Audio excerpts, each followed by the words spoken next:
Alright, here we are. I believe everything is set up. I believe I am hearable, that my audio is working as intended. And here we go. So, we've got some music in the background. We're working on episode 7 of 8 games a week. We're actually down quite a bit from the usual 8 games. So, let's see. We're going to skip around. We didn't do a game... Let's see, we didn't do a game today because obviously we are on break. So the Monday game is actually on hiatus until we get back. We're probably not going to play it until the Wednesday of the week that we come back.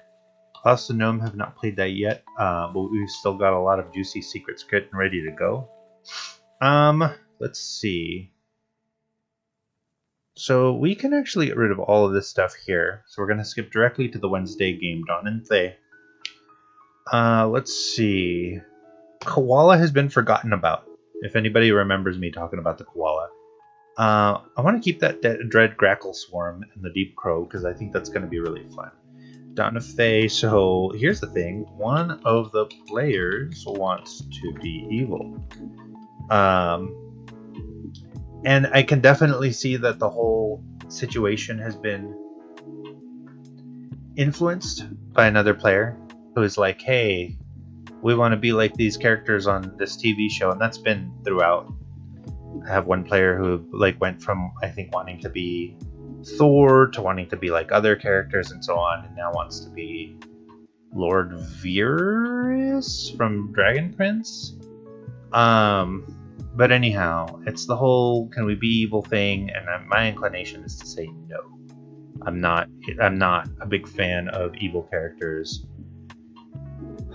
I know Matt Colville had a whole video about yes, you should be able to be evil, but to be frighteningly honest, I think the ability to play an evil character well applies maybe to a fourth, if not a 10th, of the people who roleplay currently. Most people are just starting out. Most people are just still getting their arms around the idea of pretending to be another person. Period. And most people, when confronted with the ability to be evil, in a fictional setting, will just go hog wild. Watch someone play... watch someone play Grand Theft Auto, watch someone play Fable, watch someone play Fallout 3 and above, and you'll see them just do some real heinous shit in the interest of being evil, and just to have a very short conversation about what it means to be evil.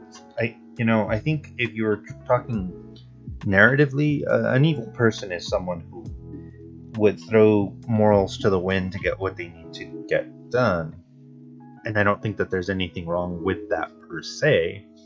But what I would say is that most people who play evil people just want to let their id go wild. They just want to do all of the things that social mores would prevent them from doing. And that doesn't ultimately end up getting anyone anywhere. It's a lot of faffing about to get nothing done. Because it's just really weird gratification. Like driving a car around and mowing people down, and basically people don't want to be evil characters like you might see in, I don't know, a Quentin Tarantino movie.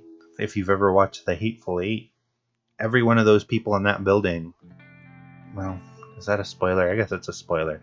There's a lot of evil people in Hateful Eight. And you kind of get to know them, but they've all got their motivations and reasons and wants. But then you've got movies like The Purge, where people are just acting out their their innermost evils. And there's a difference. There's a huge, vast difference, and most people don't really understand that. Most people don't want to play a nuanced evil character. They want to be someone from the Purge. Or if you've ever read the comic book series Crossed, they just want to be one of the Crossed. And that's a huge difference. That's not even the same as being a character that can function in a party versus one that can. And so anyhow, I think the end goal, I've been pondering this for about a week, and the end goal is that I'm going to veto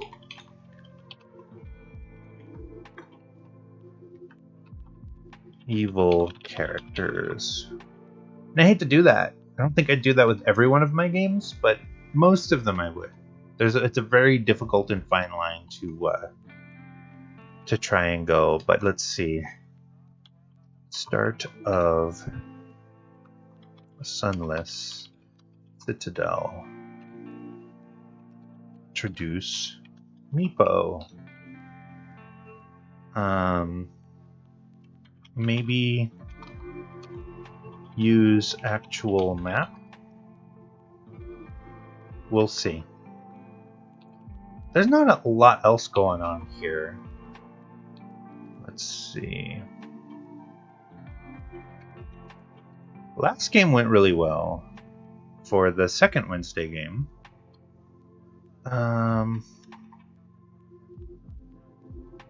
because of weird temporal issues. Okay, so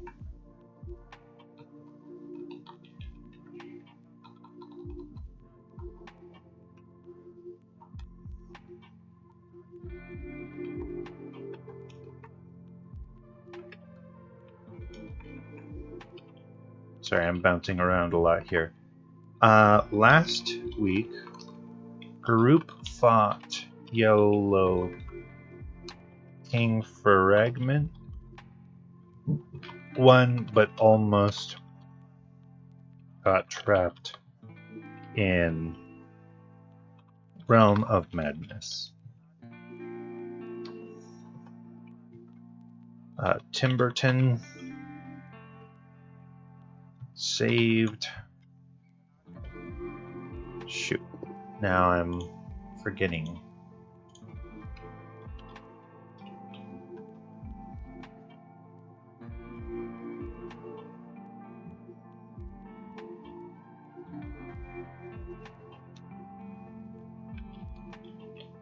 Give me one moment.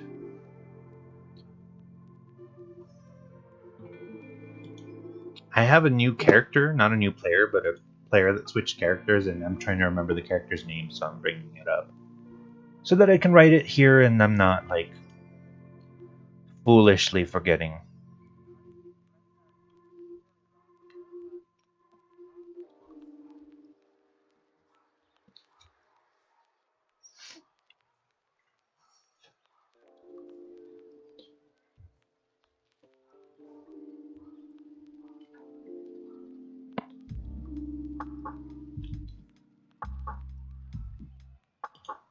In the meanwhile, I don't know if anybody's listening, but start queuing those questions, because we may do the D&D Q&A. This will be a little bit of a shorter episode, but I may actually throw in a little extra at the end in addition to the questions. But as mentioned, if you're listening, please consider the interactive part of this portion and anything that you may wish to ask.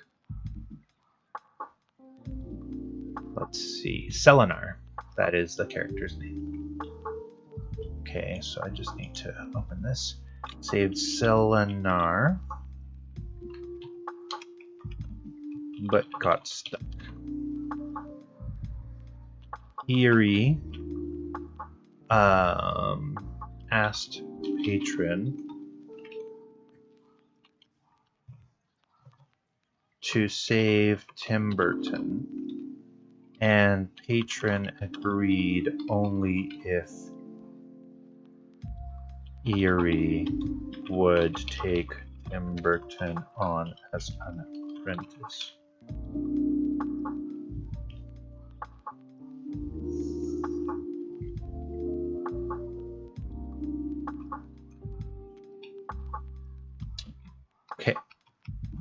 So there we are. Mythrenner will absorb the people and/or the land as the group sees fit. Start of Mythrenner citizenry may also draw attention of Zimtarum, who had holdings in the City of Madness. However, for the future, Divina will report as spy to Thay. Thay will become involved with Mythrenner.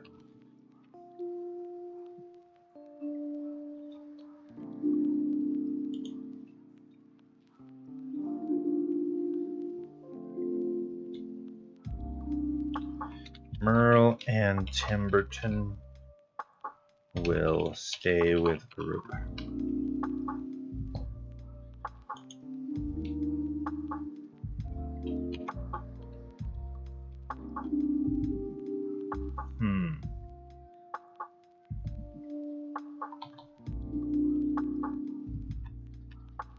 Let's see.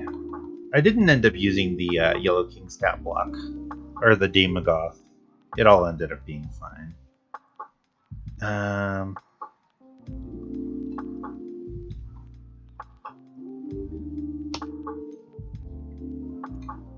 This group tends to be a lot more squishy, so I've been kind of pulling back. He had a rough time fighting a Chul, which is a CR4 creature. But, alright. What have we got? So for next game, which may or may not be this week, we'll say Time Hunters arrive, maybe affiliated with Selenar.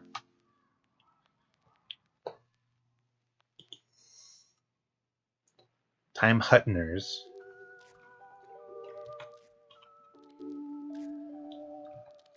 Trio of hunters will ask characters to locate temporal anomaly, which will seal off timeline.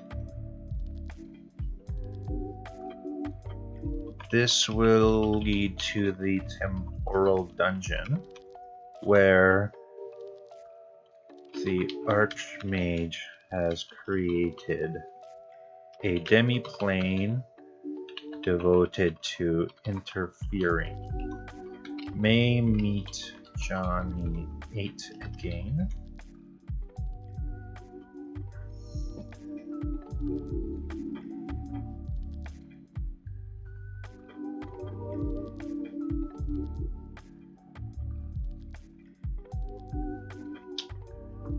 This will likely lead to death of Archmage, or at least removal from timeline, but he will take one last desperate attempt to become reborn and possess an ancient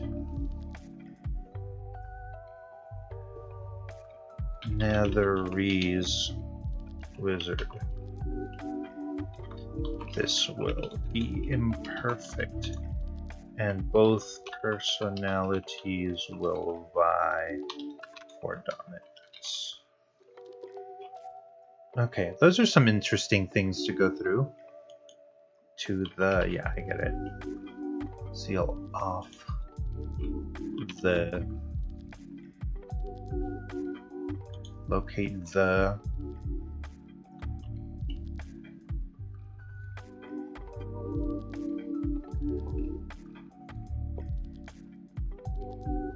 Alright, so here's some ideas, some things. The hunters will arrive. This will preface the attack or intervention by the Thay. This will kind of sew up the last bits of the time, or let's call this this will finally end the narrative thread having to do with the Archmage, whose name I forget, but we'll get there someday. And he'll come back as a more evil, dominant threat with the Netherese wizard that is about to wake up. And that will kind of marry the future to the past in a very weird way. But the best part about it is that it's going to highlight that everyone will now have an undecided future. It will remove the influence of the Archmage from the timeline, at least, so that he is not able to interfere. But it will pull a lot of the interest of the campaign towards the Netherese of the past, who are going to rise and try and prevent the creation of the Elven Empire.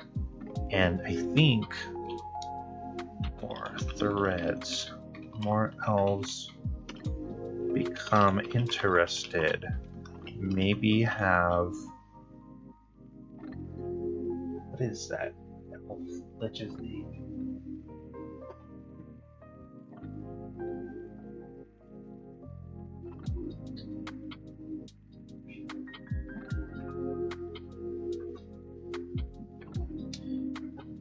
Maybe have Valindra Shadow Mantle become involved. Maybe her instead of Faye? Question mark, question mark?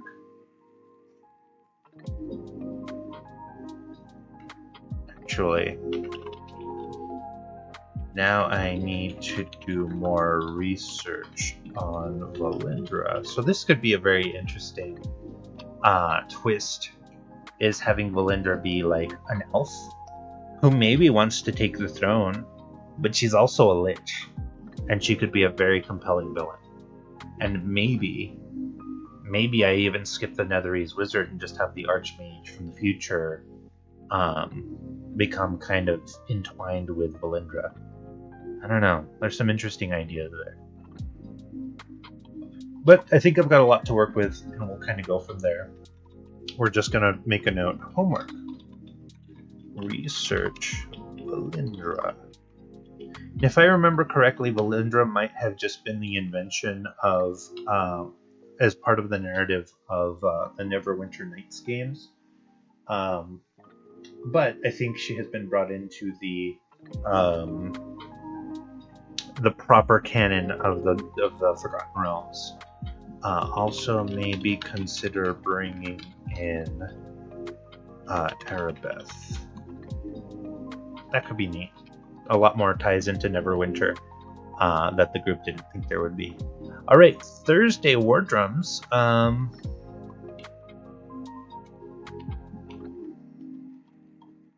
So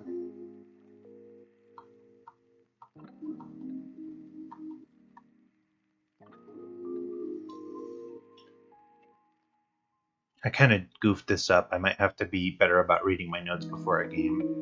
But let's see. So let me... Oh yeah, the blood.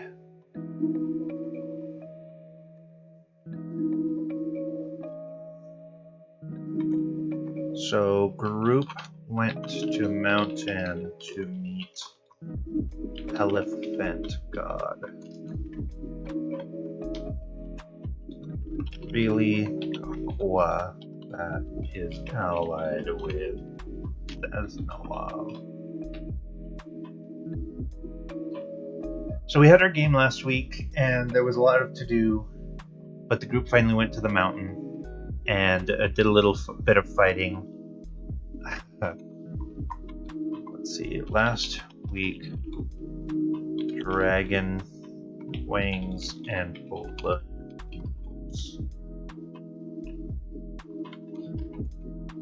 Okay. But let's see.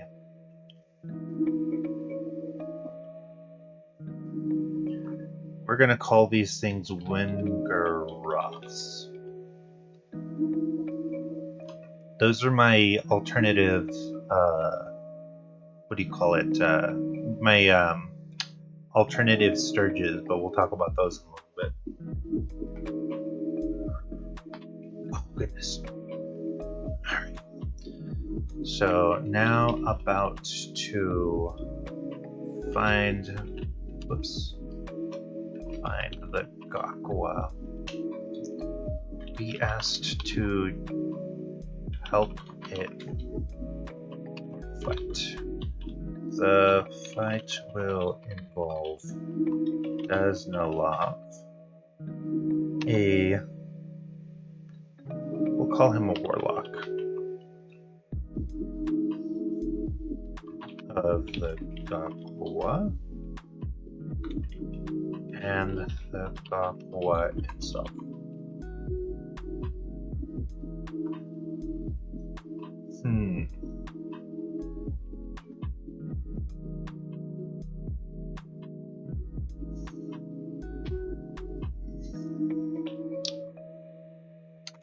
Daznalov. X-Blade. Well, no, I don't even need to do that. Daznalov. Oops. So, we'll just say he is a fiendish warlock longsword.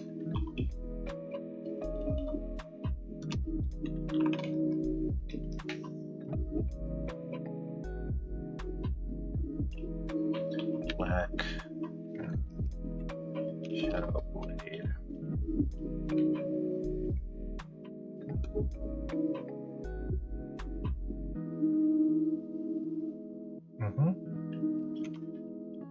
Aqua.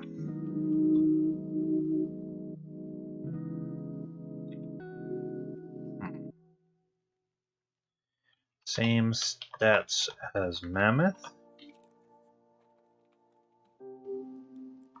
Bite attack 60, 10 plus 8.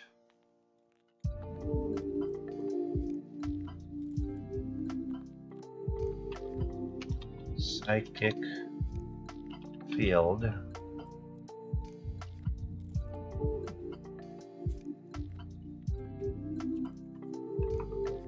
Let's see. Can do psychic first.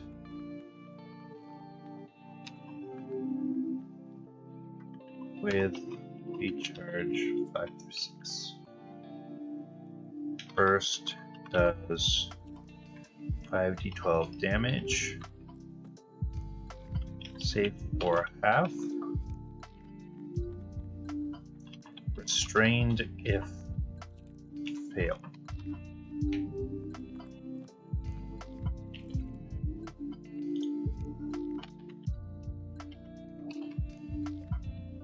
Alright, let's just look up the stats for a mammoth real quick and be sure that this is what we want to do.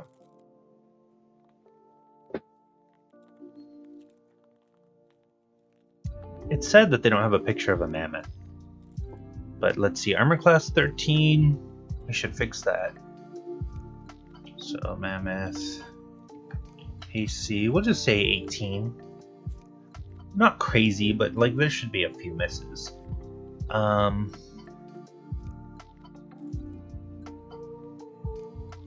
Okay. Damage isn't that much different. Like, look at that strength. Trampling charge. Yeah, there's not much else going on here.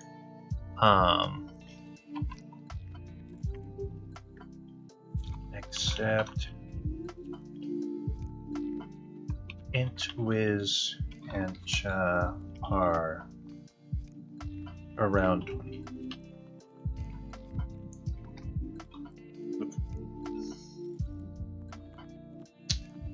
Magical resistance, legendary saves. I feel like he needs legendary actions, but I don't know what I'd give him.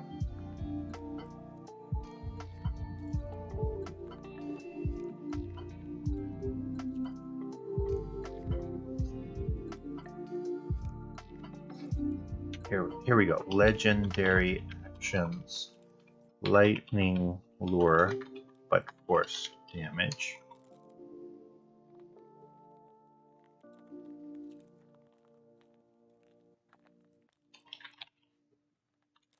Gets 3 per turn.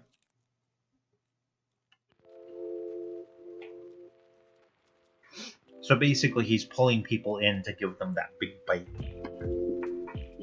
If he's not doing his psychic burst. I like it.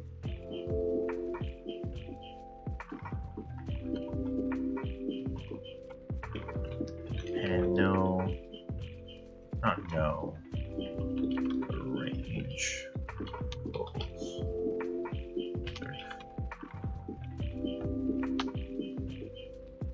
So I guess not really very much like lightning lure, but the idea is there. But it should be fun. He's just pulling people in, and then goes for the bite. Let me think. Oops. I'm not even showing you what I'm doing. What does 60-10 end up being? I guess that ends up being 33.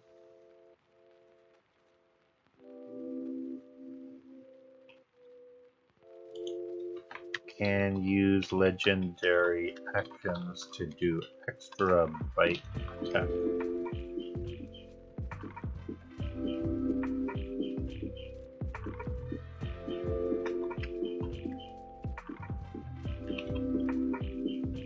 Yeah, that seems about right. With the mammoth, he's gonna be... Man, I guess... Let's abandon the idea that it's gonna be like a mammoth, or that it's gonna be exactly as a mammoth. Similar to...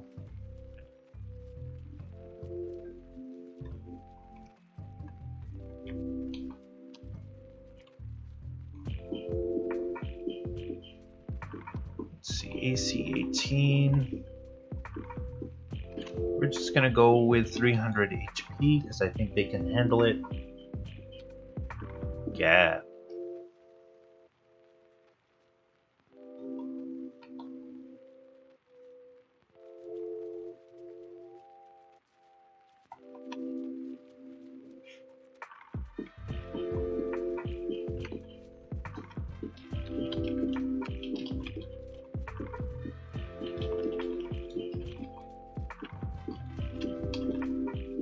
Neat. I like this.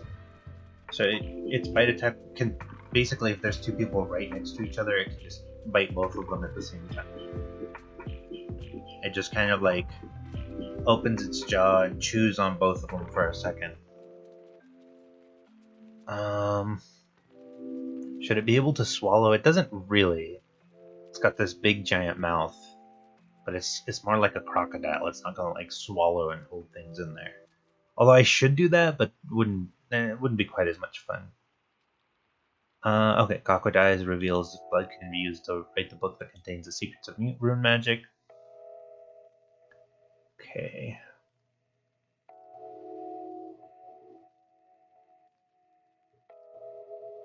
Destroy blood. So we still have this to go on. So the group is gonna either decide to use the secrets of rune magic to destroy the heart, or let's see, they're going to not do that and get help from angels.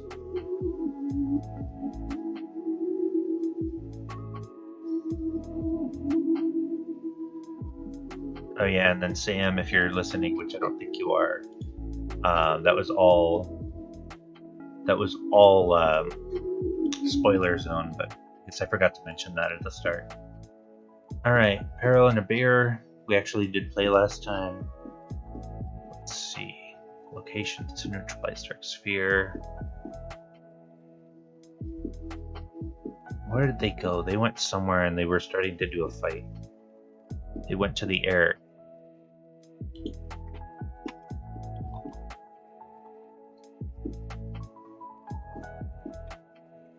We're going to underline this. So group went to air node. just fought 2 iron golems and will now fight really powerful air elemental. And I don't remember what it is, but I'll look at the book because I know that there's one in there. It's like a giant hurricane or something. It should be fun. Let's see, and then Saturday. We're not going to meet probably for another couple weeks for the Saturday game, but we'll go over it. Marluth, wealthy friend, okay.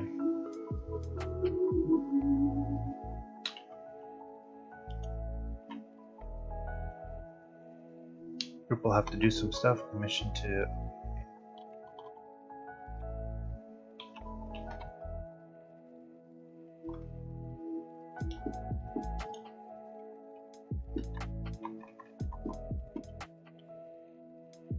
Alright, last week, group fought worms in the sewer and freed trapped clerics. Then went on big caravan ride to city of Nanny Cuckoo. Will have to do a big dream battle to prove their worth to Nanny. May include big fight with the local zealots from Fort Vengeance. Not a lot more I want to go over with that.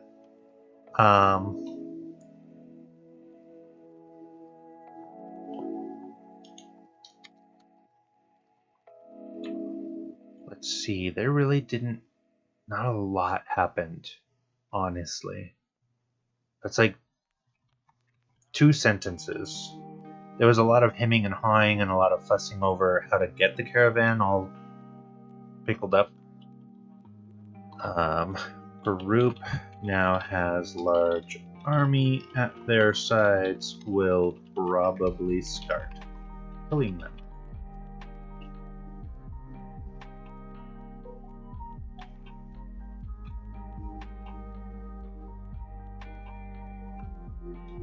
But not yet.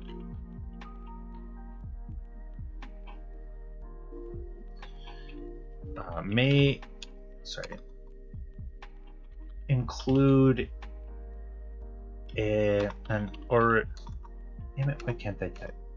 Oregon Trail style game where they have to maintain their troops.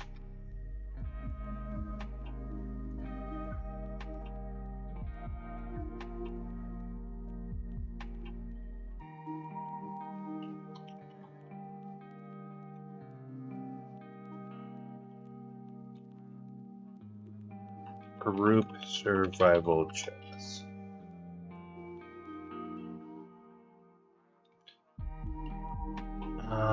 Disease and blue mist fever will do a lot to harm groups' resources.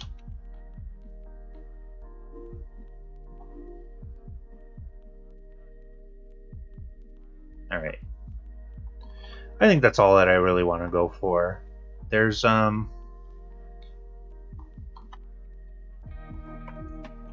a lot that can be done with this fight here, and I can even make it like really ridiculously hard because if they die they just get shunted from the dream, but it should be fun.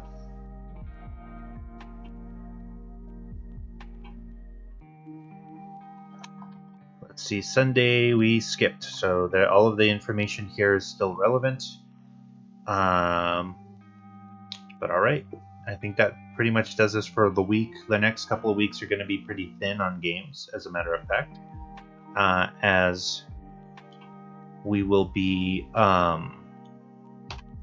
kind of in holiday mode. A lot of people will be traveling. I don't think we're going to be playing the Sunday game again for another 3 weeks, in effect. And there's quite a few games that are just going to be on hiatus. So all of our planning streams are going to be a lot thinner, but if there's anyone there who might have a D&D related question, now is the time to do so. Otherwise, I think I am going to... Let me see.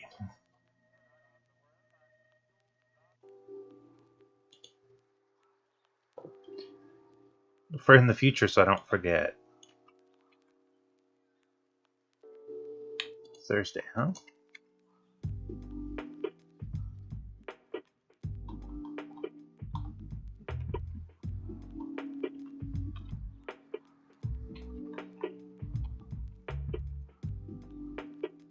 This will be for in the future. What did I call those bad boys? Okay, blood noodles, right? Yep.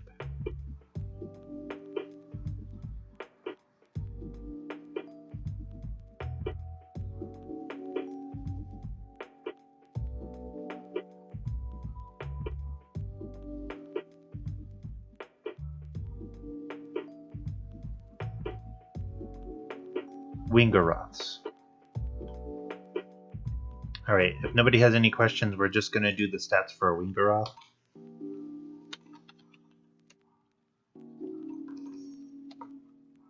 Let's see, let's just start with the basics. Hit points. 2. AC, 14. I'm sorry, I can't follow my systems here. Please reply. Siri, tell a joke. Hey Siri, tell a joke.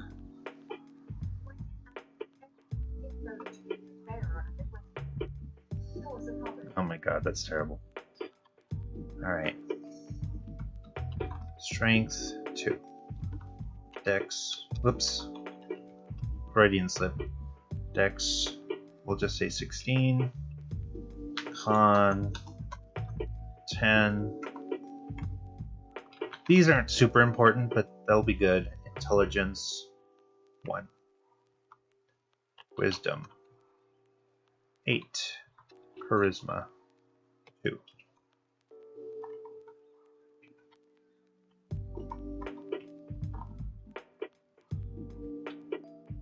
Let's see, flyby attack,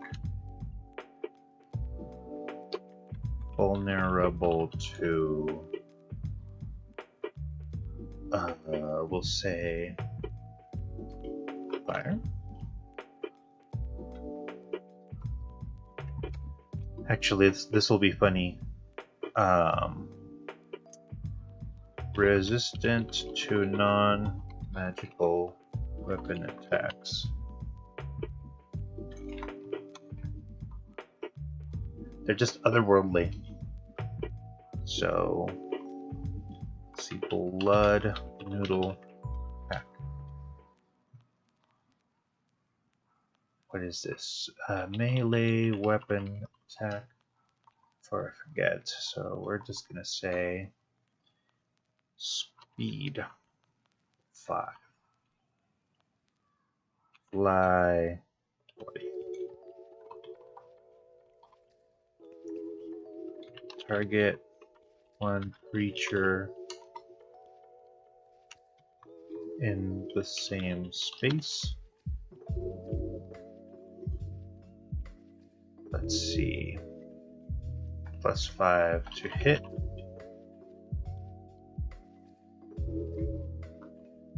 (1d4) piercing. I guess we should make it 1d4 +3. Piercing damage. And 2d6 necrotic. And target is tethered. So this is what the group thought on my Thursday game. They had like probably 16 of these things flying around. Blood is drawn and coagulated into a blood tether or noodle. an action on subsequent rounds if tether not severed. The Winger Roth can deal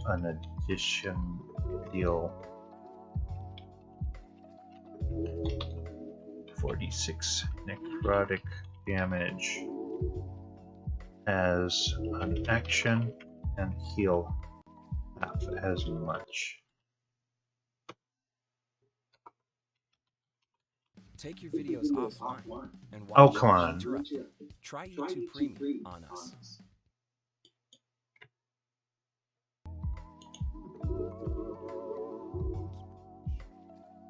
Bastards. Okay, cannibalize. If Winger Roth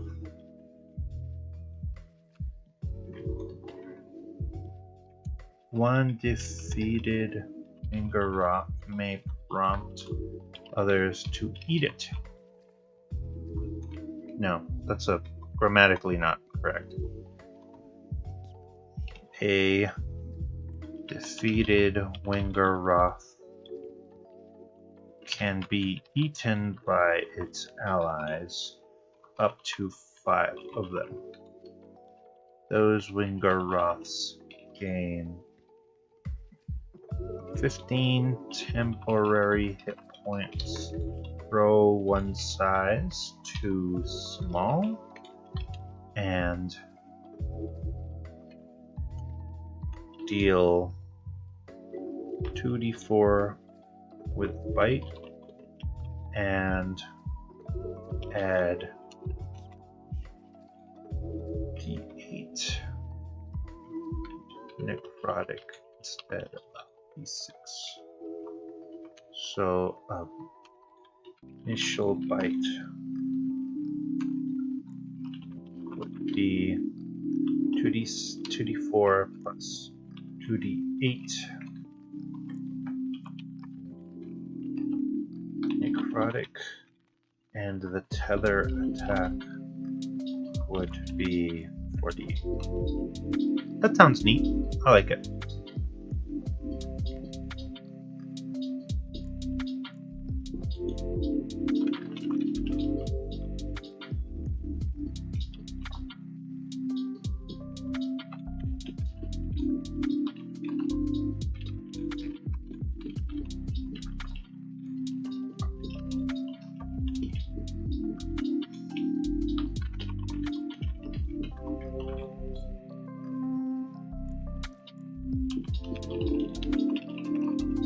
I forgot about this from when I was running them, but yeah, I like the idea of like severing the noodle has a chance of creating a feedback.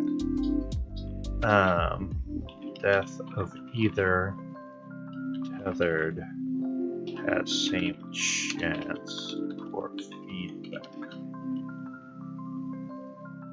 That's super complicated for what I want it to do, and I need to really like sew up the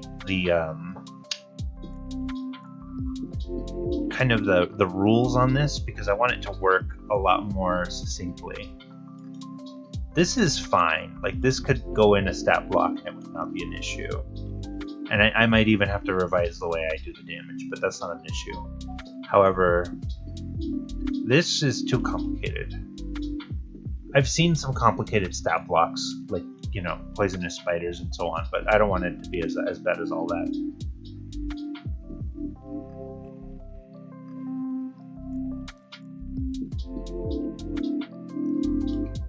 Let's see.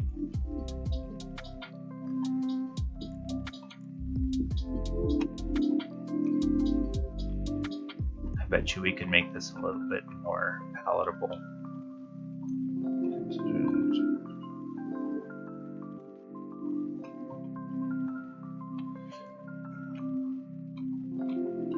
Let's see, tether, life terrain. Oops.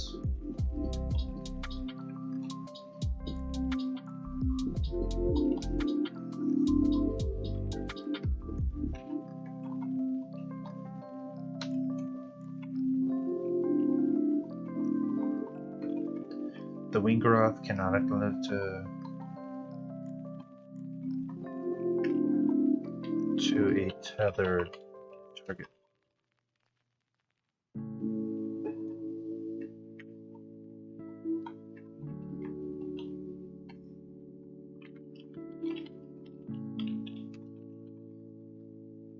Delph. I don't know why Delph. Anyways, this feels better. So the Blood Noodle attack, let's see. A single Wingaroth can create 2 tethers.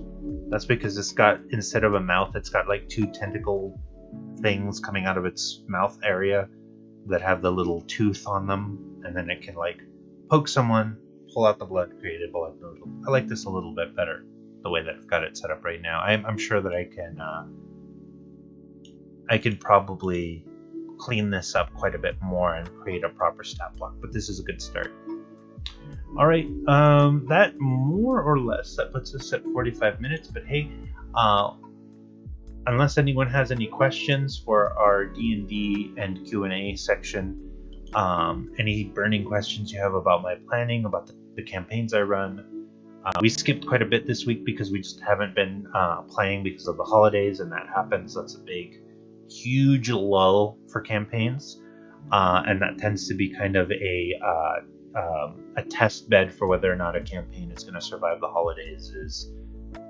There's just people's general interest after holiday hiatuses. But we'll see if we remain with our 8. I'm confident that we will likely remain with most of them, probably all of them. But here we are. One last call. Anybody got any D&D questions? If not, we're going to go ahead and shut the stream down.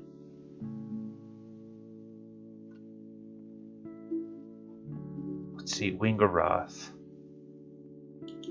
So I don't think I have to make any magic items this time around. I'm usually really bad about giving out custom items and then not statting them out. I don't think I did that this last week, which is unusual for me, actually.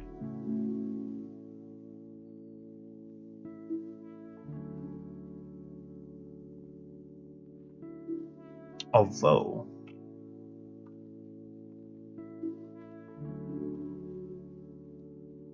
let's see, Wingaroth dagger. Let's see. Weapon. Dagger. Rare.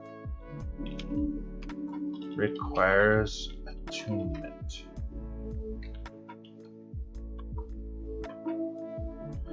This dagger imparts a +1 bonus on attack damage rolls. That's just standard. I guess this magic dagger.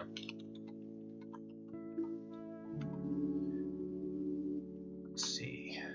Whenever you deal damage with this dagger, you can use a reaction to draw blood out in a thin line, or just thin tether, that connects the dagger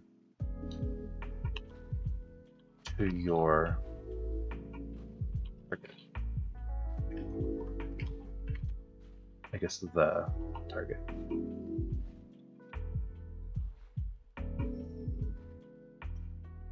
You can use your actions. Let's see. This tether has 2 hit points and an AC of 50. Use your action to drain life from the tethered target, dealing 3d6 necrotic damage, healing, and What's the parlance now? Dealing and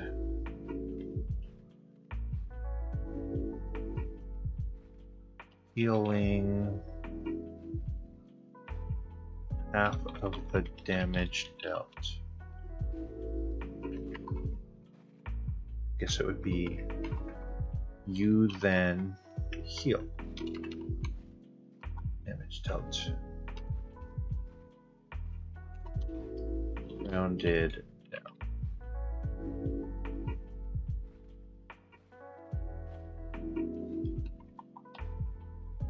Let's make it a bonus action.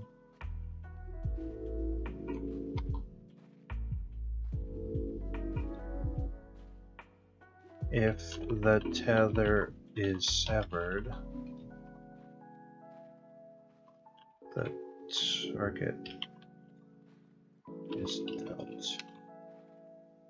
3d6 necrotic damage, but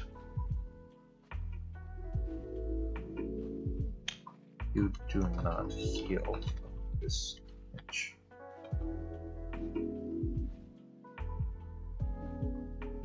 Let me think about this. If you drop the dagger, the tether disappears and no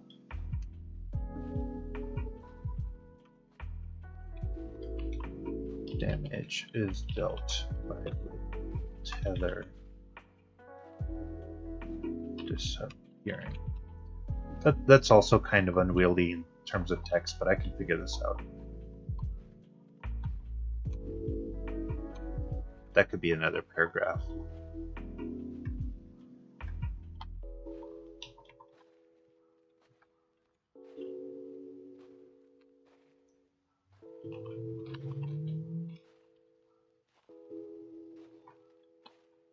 Delth. Why do I keep adding H's to things? Alright, well I just did that little bit just because I want to throw this chaotic dagger into a game sometime soon. But that was just a little bit of time to see if anybody wanted to ask any questions. And it looked like no, which is no worries. Oh, damn it. Stream it now, only on YouTube. God damn it. I hate you, YouTube. Anyways, that would be the end of stream. We're going to go ahead and call it there.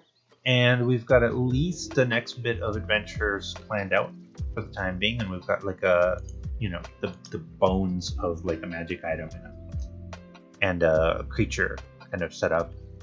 I'm hoping to do some more like kind of creature creation, magic item creation, and streams soon, and maybe get some feedback on real time. But then just use that this time to create things that I will then like put into I don't know, a book or something.